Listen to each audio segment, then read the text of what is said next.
welcome to another Yoga with Tim's Yoga Bite. Today we're going to have a look at a pose that helps to open the hips, increases the flexibility of the knees and the ankles.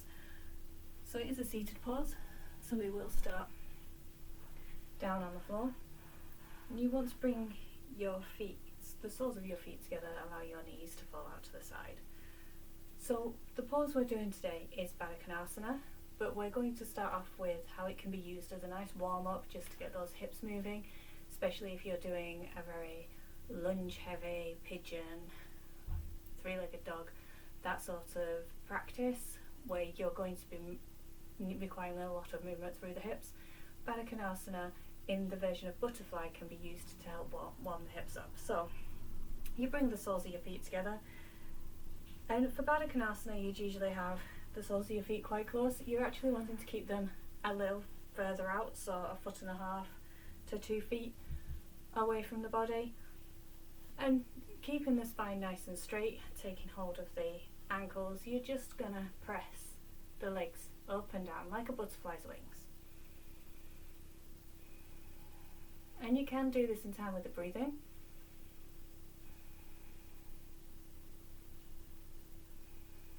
But for more of a warm-up, you want to do pulses. So you want to do 3 pulses to an in-breath, 3 pulses to an out-breath, or if your breaths are longer, you might want to do 5 pulses for an inhale, 5 pulses for an exhale.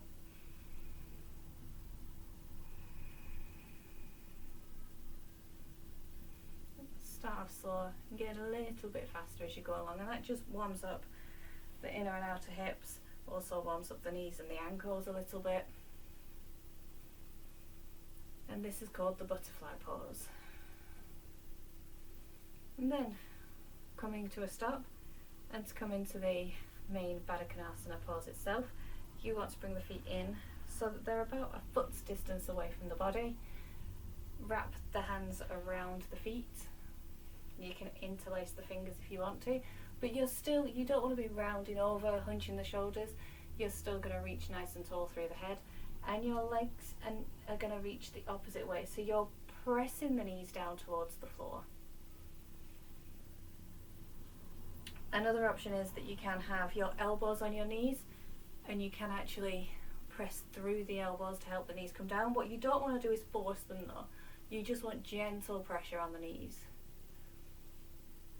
You also always want to make sure that you're rotating out from the hips too, to protect the knee. So you want to be bringing the hips in and rotating out into the pose.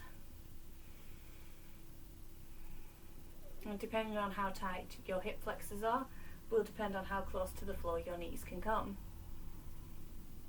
So if you're wanting to hold this pose for a little while and you find it gets uncomfortable, you can put a block or a blanket or a bolster underneath the knees just to provide that extra support so that you're not constantly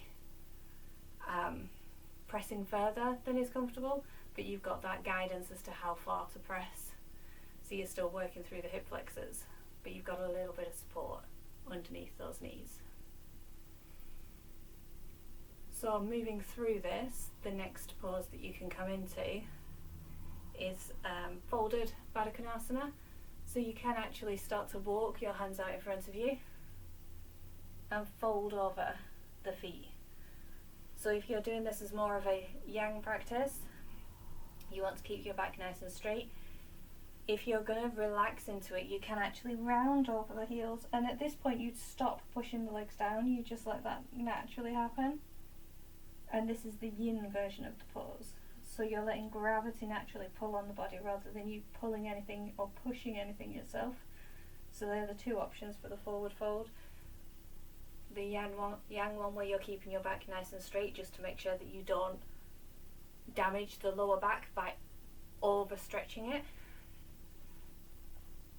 as you're pushing down through those knees. Or the yin version where you're just relaxing over and you're really just rounding over the feet, but there's no effort in this. And then you inhale up, and to come out of it you bring the knees up using the hands. This just protects the hip flexors a little bit. So I'm just going to turn around and we're going to come into Supta Baddha Konasana, which is a reclined pose and is quite nice for a relaxation if you're still wanting to work on those hips. It can either be used as a relaxing pose to help open the hips, or if you've done a lot of hip work throughout your practice, again, it can be used in place of Shavasana, the Cobbler Pose, as the relaxation to help your hips gently cool down. So it can be used both ways. So you're coming into that Baddha Konasana position, soles touching, feet pressing together, legs pressing down, and then you're just going to lie back. And then you can bring the feet closer to give you more of an opening, or keep them where they are to make a more of a diamond shape if it's more of a cool down position that you're wanting to be in. I think my head might be slightly off the screen. There we go. So you can move the feet according to how you're wanting to feel this through the hip flexors, and you can either rest your hands on the hips or in standard Shavasana position.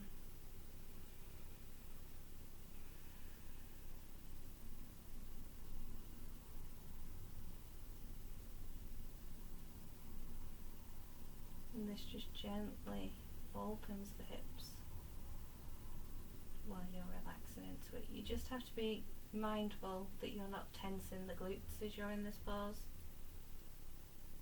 So each exhale, just making sure that your glutes are nice and relaxed. You're not finding that you're causing tension in that area in order to keep your hips comfortable. And again, if you are finding that you are tensing your glutes quite a bit, you can put those blocks under the knees just to provide support to allow the body to fully relax into the pose. So once again, taking the hands, bringing the knees together before you sit up. And then the final variation, and this is again another variation of the forward fold for this, is you can actually open the feet out. So you can use the opening of the feet. You can do a bit of a foot massage in this Baddha Konasana position, which is quite nice, especially if you've been on your feet all day at work.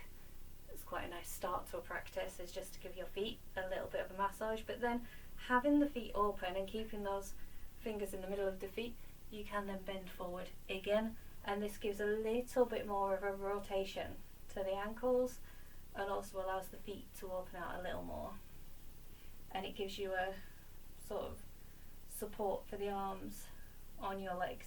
You do have to be careful that you're not pressing down through the arms as you fall forwards for this one. You don't want to damage your hip flexors by pressing too hard on the knees. You also don't want to damage the knees by pressing too hard into the joint. So if you're doing this version, just be mindful of where your arms are. Try and keep your elbows towards your mid calves, high calf, so that you're not going to press too hard through the legs. And then coming forward into that forward fold.